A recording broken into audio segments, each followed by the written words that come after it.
અંકલેશ્વરના હાંસોટમાં ભારે પવનથી નુકસાન વેઠવાનો વારો આવ્યો છે। આંબાવાડીમાં વ્યાપક નુકસાનીની તસવીરો સામે આવી છે, એ દ્રશ્ય સામે આવ્યા છે। આંબા પરથી મોર અને મોરવા ખરી પડ્યા છે। આંબા નીચે ઠેર ઠેર મોરવા નજરે પડ્યા છે, તો ખેડૂતોને 80%થી પણ વધુનું નુકસાન વેઠવાનો વારો આવ્યો છે।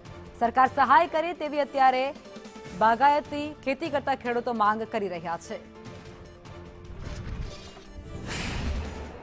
જે સાંજે અચાનક વાતાવરણમાં પલટો આવ્યો અને ભારે પવનની સાથે જે વરસાદના છાંટા પડ્યા એનાથી અમારી આ આંબાવાડીની અંદર કેરીનું ઘણું મોટું નુકસાન થયું। લગભગ 60% 70% કેરીનો પાકનું ખરણ થઈ ગયું। સાથે સાથે અમારી વાડીની અંદર જે ચીકુ છે, જમરૂખી છે, એ ઘણા બધા ફળો પણ ખરી ગયા અને ઘણું નુકસાન થયું। પરંતુ આ ફળાવ ઝાડ કરતાં પણ જે ખેડૂતોનો પાક જે ખેતરમાં પડેલો હશે અને એ લોકોને જે નુકસાન થયું એ લોકોને ઘણું મોટું નુકસાન થયું હશે।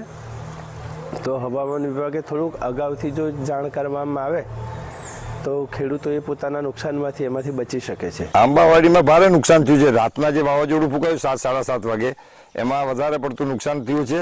આંબાવાડીમાં કંઈ રહ્યું જ નથી, એમ જોવા ગયા તો બિલકુલ જ નિષ્ફળ ગયું છે। આ વખતે આ પાક પૂરું કંઈ રહેવાનું જ નથી। એમ બી માલ આ વખતે મોર પણ મમરી પણ ઓછી આવેલી હતી અને એમાં બિલકુલ જ નુકસાન ગયું છે। એટલે સરકાર કંઈ પણ સર્વે કરાવે બધા ખેડૂતોનો અને એને જે કંઈ સરકાર રાહત આપતી હોય એ રાહતની ઈચ્છા રાખીએ, બીજું તો હું। બુલેટિનમાં આગળ વધી અન્ય સમાચારો તરફ નજર કરીએ તે પહેલા રોકાશું એક નાનકડા બ્રેક માટે। આપ જોતા રહો સંદેશ ન્યૂઝ।